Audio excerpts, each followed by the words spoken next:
வணக்க நண்பர்களே, வாழ நினைத்தால் வாழலாம் இந்த சேனலுக்கு உங்கள் அனைவரும் அன்புடன் வரவேற்கிறோம்.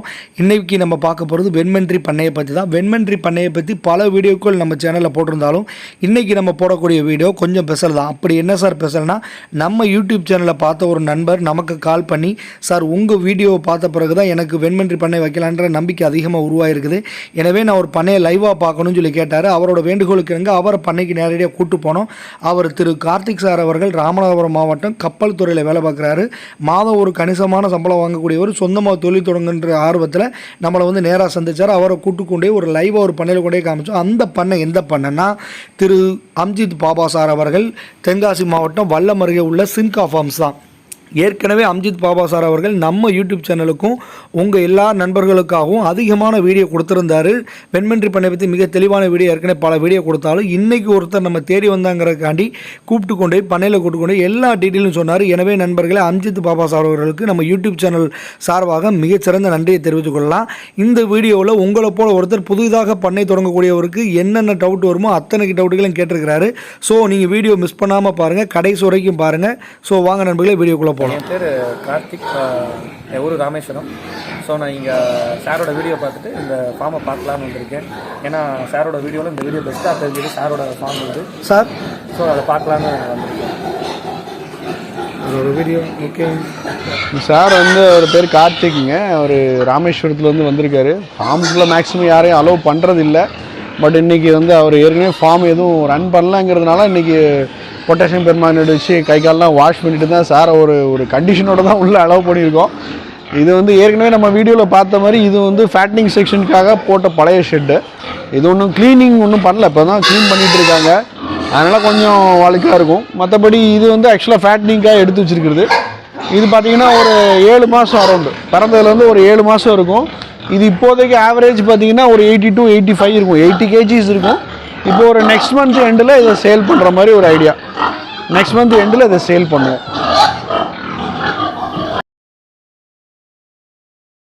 கரெக்டாக ஒரு 45 kg 50 kg வரும்போது நம்ம என்ன பண்ணிடுவோம்னா இதெல்லாம் ஸ்ப்ளிட் பண்ணிவிடுவோம். ஒரு ஈவன் வெயிட்டில் உள்ளது எல்லாத்தையுமே ஒரு பேட்சாக எடுப்போம். பேட்சாக எடுத்து ஒரு ஸ்ப்ளிட் பண்ணதுக்கப்புறம் பார்த்தீங்கன்னா கொஞ்சம் நல்லா ஸ்பேஸ் கொடுத்தோன்னா நல்லா கொஞ்சம் ஸ்பீடாக வரும். அதுக்காக இந்த மாதிரி ஸ்பேஸ் கொடுத்துடுறது. இதுவுமே கொஞ்சம் டஞ்சனாக தான் இருக்குது, வேறு வழி இல்லை. இன்னும் கொஞ்சம் ரூம்ஸ்லாம் கொஞ்சம் ஒர்க் இருக்குது, சின்ன சின்ன ஒர்க். அதெல்லாம் ஃபினிஷ் பண்ணதுக்கப்புறம் இதை இன்னும் கொஞ்சம் வளரும் போது இதை 40-20 ஸ்ப்ளிட் பண்ணிடுவோம். இப்போ வந்து எனக்கு இப்போ நீங்கள் நினைக்கும் போது நினைப்பீங்க, நம்ம ஃபஸ்ட்டு கட்டோம் பட் இவ்வளோ ப்ராட் ஆகிட்டு நான் எவ்வளோ இருந்தால் நான் எவ்வளோ கட்டியிருப்பேன் உங்களுக்கு ஒரு ஐடியா இருக்குல்ல? இல்லை, அதனால தான் இதில் ஆல்ரெடி எக்ஸ்டெண்ட் பண்ண முடியாது. பட் இதில் வந்து மேக்ஸிமம் வந்து ஒரு 16 சைஸ்னால் ஒரு 50 கிலோ சைஸ்னால் ஒரு 20 to 25 வரைக்கும் வளர்க்கலாம். அதுதான் அட்வைசபிள். அதுக்கு மேலே வந்து இதில் போடுறது வந்து அதுக்கு வந்து டம்ப் ஆகும், அதுக்கு ஸ்ட்ரெஸ் அதிகமாக. 20 to 25 தான். பட் மேக்ஸிமம் இப்போ பார்த்தீங்கன்னா இது ஒரு 50 kg இருக்கும். அதனால் நான் என்ன பண்ணியிருக்கேன்னா அது ஒரு 40 வரைக்கும் போட்டிருக்கேன். இது 40ங்கிறது பார்த்தீங்கன்னா என்னோட வியாபாரி வந்து என்கிட்ட வந்து எடுக்கிறது வந்து 40 பண்ணி எடுப்பார் ஒரு லாரிக்கு. ஸோ அதை ஒரு பேட்சாக இருக்கட்டுமேங்கிறதுக்காக நான் 40 போட்டிருக்கேன். இதே இன்னும் 2 ஸ்ப்ளிட் பண்ணிடுவேன். 20 தான் மேக்ஸிமம், அவ்வளோதான். அதுக்கு மேலே, ஆமாம், அதுக்கு மேலே இருந்துச்சுன்னா இன்னும் நல்ல ஸ்பேஸ் விட்டுறணும். இப்போ இது வந்து ஹைட்டு கம்மி உங்களுக்கு. இது வந்து 6 feet தான், இது பழைய ஷெட்டு. பட் மினிமம் வந்து சைடு வாலே நமக்கு வந்து பார்த்திங்கன்னா ஒரு 3 அடி 3.5 அடி வைக்கிறோன்னா ஓப்பன் ஸ்பேஸ் மட்டும் ஒரு 5 அடி இருக்கணும். இதுக்கு வந்து ஏர் சர்க்குலேஷன் ரொம்ப முக்கியம், காற்றோட்டம் ரொம்ப முக்கியம். எவ்வளோக்கு எவ்வளோ காற்றோட்டமாக நல்லா வச்சுருக்கோமோ அவ்வளோக்கு அது குவாலிட்டி நல்லாயிருக்கும். ஆமாம், இது வந்து பார்த்திங்கன்னா இப்போ எல்லாமே தாய் பண்ணிட்டு இருந்து பிரித்த குட்டிகளை இது எல்லாமே கொஞ்சம் மெலிஞ்சிருக்கு. ஏன்னா லாஸ்ட் டைம் கொஞ்சம் ஃபீடுலாம் ரொம்ப ஷார்ட்டேஜ் ஆகிடுச்சு லாஸ்ட் டைம் லாக்டவுனால். அதனால் ஃபீடுலாம் ரொம்ப கம்மியாக இருக்குது. இப்போ இதுக்கு டிவார்மிங் கொடுத்துருக்கோம். டிவார்மிங் கொடுத்ததுக்கப்புறம் தான் இது எந்திரிக்கும். இன்னொன்று கொஞ்சம் ப்ரீடு எல்லாமே கொஞ்சம் மாற்றணும். இது இன்னொன்று இடையில ரொம்ப கொஞ்சம் காக்கா தொந்தரவு நிறையா இருந்து அந்த வால் எல்லாமே கொஞ்சம் கடிச்சு அந்த மாதிரி ஒரு காயங்கள்லாம் வந்தது. மற்றபடி இது ஒன்றும் பரவாயில்ல. இது ஆக்சுவலாக இன்னும் ஒரு கரெக்டாக 20 days இது எல்லாத்தையுமே சரியாயிடும். ஏது சார், இது ஃபுல்லாக ஃபேட்னிங் தான். இது இப்போது ஏற்கனவே ப்ரீடிங் ஸ்டாக் எடுத்தது போக உள்ள பேலன்ஸு. இதில் பார்த்தீங்கன்னா தெரியும் ப்ரீடிங் ஸ்டாக்னுடைய பேலன்ஸ் இதில் பார்த்தீங்கன்னா தெரிஞ்சிடும். இது வந்து 4 மெயில், என்னோடய மெயிலு. இந்த ஃபார்முக்கு டோட்டலாக பார்த்தீங்கன்னா இப்போ 4 மெயில் தான் வச்சுருக்கேன். ஆமாம், மெயிலு. இல்லை, அது ஆக்சுவலாக அது வந்து நார்மலாக எல்லாத்துக்கும் இருக்கிறது தான் இருக்கும். இது என்னென்னா இந்த வெயிட்டுக்கு மேலே ரொம்ப வெயிட் வர விட மாட்டேன். ஏன்னா இதுக்கெல்லாம் ரொம்ப வெயிட் போட்டு இது வெயிட் ரொம்ப அதிகமாகிடுச்சுன்னு வச்சுக்கோங்க. இது வந்து மேட்டிங் பண்ணுறப்போ பெண் பண்ணினுடைய இடுப்பு எலும்பு ஜாயிண்ட்லாம் கலண்டுக்கும். அதனால் இது வந்து மீடியம் வெயிட்லேயே மெயின்டைன் பண்ணிகிட்டே இருப்போம். ஆணும் சரி பெட்டையானும் சரி. ப்ரீடிங் ஸ்டாக் வந்து ஒரு மேக்ஸிமம் ஒரு 130க்கு மேலே வந்து எதுவுமே வெயிட் போட மாட்டேன். இது ஆவரேஜாக பார்த்தீங்கன்னா ஒரு 120 தான் இருக்கும். இப்போ அதெல்லாம் எடுத்தோம்னா 100 தான் இருக்கும். அதுக்கு மேலே வெயிட்டு மேலே ஏற்றுறது இல்லை. ஆமாம், மேக்ஸிமம் பார்த்தீங்கன்னா மேட்டிங் விட்டு ஒரு 25 நாள் வந்து ஃபீமேல் அந்த கூட்டம் இருக்கும். அப்புறம் ஒரு வாரத்தில் ஒரு 10 நாள், மாதத்தில் ஒரு 10 நாள் இப்படி தனியாக பிரித்து போட்டுரும். ஏன்னா அதுக்கும் கொஞ்சம் சத்தான ஆகாரம் கொடுக்கணும் இல்லையா, அதுக்காக இது மாதிரி தனியாக போட்டுறது. இப்போ இதில் ஆல்ரெடி ஃபீமேல்ஸ் இருக்குது. இதெல்லாம் பார்த்தீங்கன்னா பழைய ஃபீமேலு, இல்லை இதெல்லாம் பழசு. இதெல்லாம் வந்து அப்படி கழிச்சிட்டே இருப்போம். இதெல்லாம் ரொம்ப பழசு. இதெல்லாம் 5 வருஷம் தாண்டிடுச்சு. ஒரு எப்படி பார்த்தாலும் ஒரு 7 ஈத்து 8 ஈத்து வரைக்கும் எடுத்திருப்போம். ஆனால் பார்த்தீங்கன்னா அப்படி சொல்லவே முடியாது. ஏன்னா நாங்கள் வந்து அதிகமாக ஒரு 3-4 மேலே வைக்க மாட்டோம். அவ்வளோதான், நாங்கள் வந்து கறிங்கிற மாதிரி பண்ணிடுவோம். 3 ஈத்துங்களா? Okay okay okay. வந்து 8ங்கிறப்ப வந்து அந்த உங்களோட அந்த மெயின் கான்செப்ட் அந்த வெயிட் மெயின்டைன் பண்ணுறதுனால எனக்கு அந்த இது கிடைக்குதுங்க. இல்லை உங்களுக்கு அதுக்கு வந்து அந்த அந்த அந்த குவாலிட்டி வந்து 4 வருஷம்னால அது குட்டி போடுற குவாலிட்டி இருக்குங்கும்போது நம்ம ஏன் அதை வந்து வேஸ்ட்டாக வந்து ஸ்லாட்ரிங்க்கு விடுவானே, தேவையில்லைல்ல. அந்த குவாலிட்டி வந்து எதுனா அந்த வெயிட் மெயின்டெனன்ஸ் பண்ணுறனால இந்த ஃபீமேலுக்கு அந்த குவாலிட்டி. ஆமாம், உங்களுக்கு எல்லாருமே என்ன பண்ணுவோம்னா எல்லா ஃபீடும் போட்டு அதை டம்ப் பண்ணி ஒரு ஓவர் வெயிட் ஆக்கிடுவாங்க. அது ஓவர் வெயிட் ஆக்கி ஒன்றும் பிரயோஜனம் இல்லை. ஆமாம், அது ஆக்சுவலாக பார்த்தீங்கன்னா உங்களுக்கு 2 வருஷத்தில் அதை நீங்கள் ப்ரீடிங்க்கு மாற்றிட்டே இருக்கணும். அப்போ ஃபர்தராக நீங்கள் புதுசாக செலெக்ஷன் பண்ணிகிட்டே இருக்கணும். அது ஒரு ப்ராசஸ். அந்த ப்ராசஸ் பண்ணுறதுக்கு ஒரு தடவை பக்காவாக செலக்ட் பண்ணி எடுத்துட்டீங்க அப்படின்னா உங்களோட 8 ஈத்துக்கும் அந்த ஃபர்ஸ்ட் தடவை அதை போட்டுச்சுன்னா சார் ஒரு 8 நம்பர். ஆமாம், கண்டினியூ மெயின்டைன் ஆச்சு அந்த 8 இருக்கும். ஆமாம் சார். உங்களுக்கு ஃபஸ்ட்டு டைம்னு இப்போ பார்த்தீங்கன்னா இந்த ரூம் எடுத்துட்டிங்கன்னா அந்த இருக்கு இல்லையா, இதுதான் ஒரு என்னோட மார்க்கு. இப்போ இந்த மார்க் எடுத்திங்கன்னா அது காதில் 2ஐயும் கட் பண்ணியிருப்பேன்.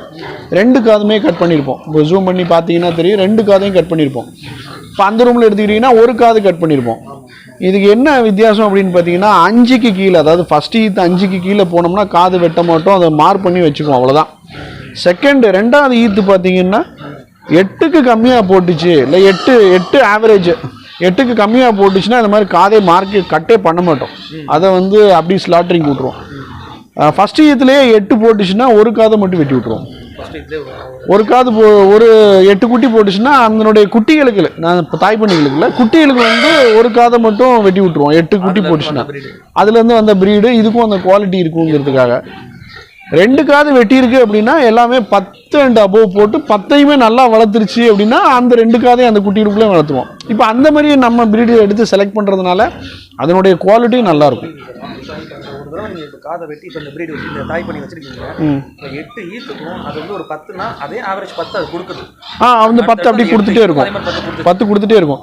இது எப்போன்னா ஒரு 6 ஈத்து 7 ஈத்து வரைக்கும் போகும். 7 ஈத்து வரைக்கும் 7 ஈத்துங்கிறது அந்த 7 டைம் அந்த பர்த்து.